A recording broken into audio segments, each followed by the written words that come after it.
Donc voilà, aujourd'hui, nous allons faire une séance d'expression orale, donc toujours en relation avec les contes de sagesse qu'on a vus, c'est-à-dire le crocodile et le caméléon, Pimpin et Angma, ou bien le lézard de Pimpin. Donc ces deux textes étaient des contes de sagesse. Voilà, lire des contes de sagesse.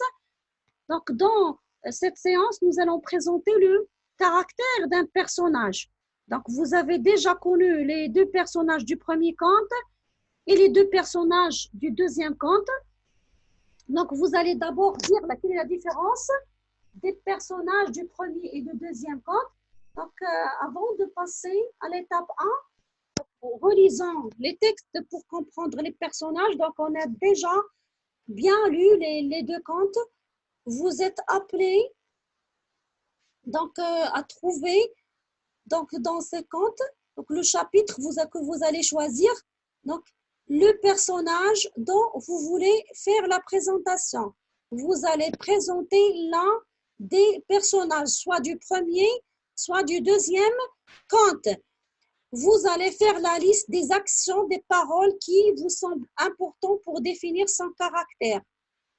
Donc, pour définir le caractère du personnage que vous allez choisir, vous devez donc revenir au texte pour faire la liste des actions et des paroles qui vous semblent importantes. Troisièmement, donc le personnage que vous avez choisi a-t-il des défauts, des qualités? Donc citez-les et repérez-les extraits sur lesquels vous pouvez vous appuyer pour justifier votre choix.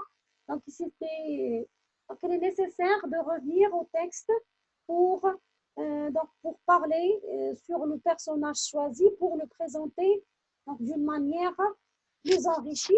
La deuxième étape, donc je me prépare à prendre la parole. C'est-à-dire, donc après une petite préparation, vous allez prendre la parole pour présenter le caractère du personnage que vous avez choisi. Donc commencez par préciser quel personnage tu as choisi et pourquoi. Pourquoi vous avez choisi ce personnage et non pas quelqu'un d'autre. Vous allez citer les actions, les paroles qui vous semblent importantes pour définir son caractère. Donc, c'est une réponse auquel on a déjà répondu. Termine en citant les qualités et les défauts du personnage. Bien sûr, tu vas dire ses qualités et tu vas dire aussi ses défauts parce que personne n'est parfait. Donc, on a tous des qualités et des défauts, donc, ainsi que les personnages de ces contes de sagesse. Et sans oublier d'utiliser des adjectifs qui précisent les qualités et les défauts du personnage, sans oublier également d'organiser les idées en utilisant parce que au moins une fois, et choisir un ou deux extraits courts que tu vas lire à tes camarades pour justifier ton choix. Donc, notre séance ne s'arrêtera pas là. Donc, on va passer à faire le point sur mes lectures. Dès le moment qu'on a terminé les deux contes, donc nous échangeons sur les contes du chapitre, donc oralement. Donc le chapitre a comporté deux contes de sagesse. Donc nous allons faire un échange oralement sur ces deux contes. Donc voilà les questions auxquelles on va répondre et figurent à la page 108 de vos manuels. Premièrement, deuxièmement, troisièmement, quatrièmement et cinquièmement.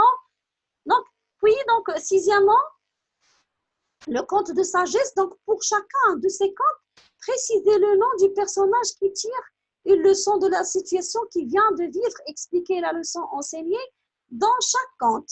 Donc, dans le premier conte, il y a un personnage qui a tiré une morale de la situation dans laquelle il était.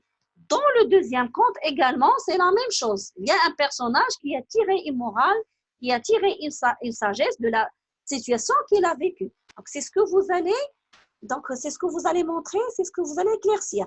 Donc, maintenant, vous allez expliquer en quelques lignes pourquoi ces histoires s'appellent des contes de sagesse.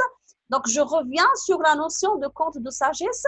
Vous devez bien savoir définir et expliquer pourquoi ces contes sont appelés des contes de sagesse. Et pour conclure, donc, vous allez faire un travail en groupe. Donc, vous allez présenter à vos camarades ce que vous avez retenu sur les personnages de ces récits et sur le but des contes de sagesse. Donc, réfléchissez à ce qui vous semble important et que vous allez mettre en avant. Donc, répartissez-vous la prise de parole, c'est-à-dire les membres de groupe doivent répartir la prise de parole. Pensez à bien préciser de quel conte vous parlez et vous terminez en expliquant bien donc, ce que c'est qu'un conte de sagesse, comme je viens de le dire. Donc, cette notion doit être très claire pour vous.